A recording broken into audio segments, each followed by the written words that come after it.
Donc vous êtes sur l'exploitation du GAEC Foriel. C'est une forme d'exploitation en commun, on est 4 associés sur une exploitation 100% fruits et 100% d'agriculture biologique. On a sur notre exploitation aujourd'hui 10 salariés permanents, on est 4 associés et durant l'été, les travaux saisonniers, on emploie jusqu'à 70 personnes. Depuis plus de 40 ans, on utilise sur l'exploitation les contrats dits OFI. Il y a des gens, ça fait plus de 25 ans qui sont sur l'exploitation et qui sont aujourd'hui des semi-cadres sur notre exploitation qui permettent d'accompagner, d'encadrer, de former. Et pour nous, c'est une partie importante et qui permet de stabiliser l'exploitation, notamment au niveau de sa main-d'œuvre, face aux difficultés de recrutement qu'on peut avoir. Aujourd'hui, l'introduction de main-d'œuvre étrangère hors CE est très réglementée et se fait à travers ce qu'on appelle les contrats OFI. Il y a un premier stade qui est important à définir, c'est les besoins de l'agriculture et de l'agriculteur, de l'exploitation. Deuxièmement, face à ça, la FDSEA a créé un accompagnement pour les agriculteurs sur les procédures administratives, mais autant au niveau recrutement, se rapprocher des différents pays et soumettre les offres que les agriculteurs attendent à travers ce type de contrat. Une fois qu'on a défini nos besoins et détecté les personnes qu'on souhaite faire venir, on fait une déclaration auprès des services d'une plateforme qui est basée en France, qui centralise toutes les demandes d'autorisation de travail. Il y a une procédure très importante qui sera l'obtention d'un visa et à partir du moment où le visa est autorisé, entre l'OFI et la FDSEA, il y a une concertation pour organiser l'acheminement.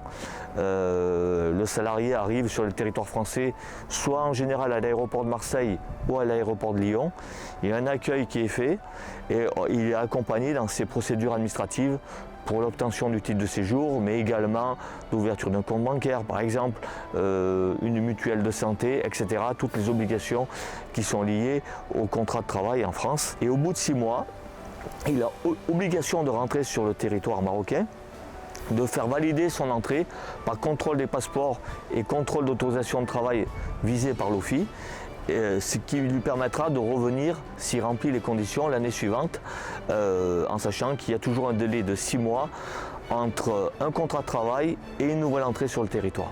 Comme vous avez pu le voir, donc, les exploitations qui font venir des contrats OFI essayent d'organiser l'accueil qui passe également par l'hébergement et le logement, donc qui peuvent être sous diverses formes, soit des réfections de vieux corps de ferme, soit l'utilisation de logements mobiles type bungalow, en sachant qu'aujourd'hui est favorisé plutôt l'accueil en petits groupes, maximum 4 personnes par hébergement, pour pouvoir gérer une certaine intimité et gérer soi-même tout ce qui est l'organisation des repas entre autres et l'entretien des bâtiments. Les hébergements qui sont mis à disposition sont visés par l'inspection du travail et sont soumis à autorisation, notamment par la Directe qui délivre une autorisation pour accueillir des saisonniers.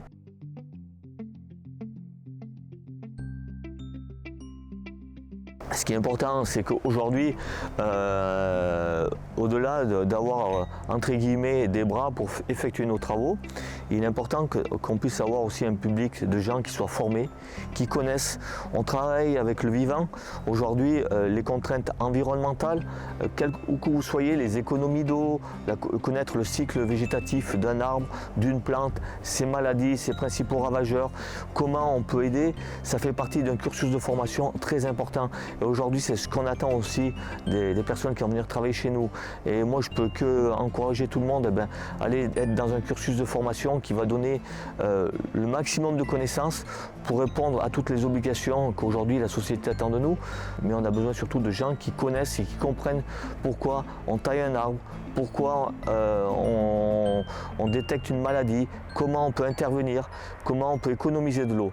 Donc la formation est très importante pour nos métiers.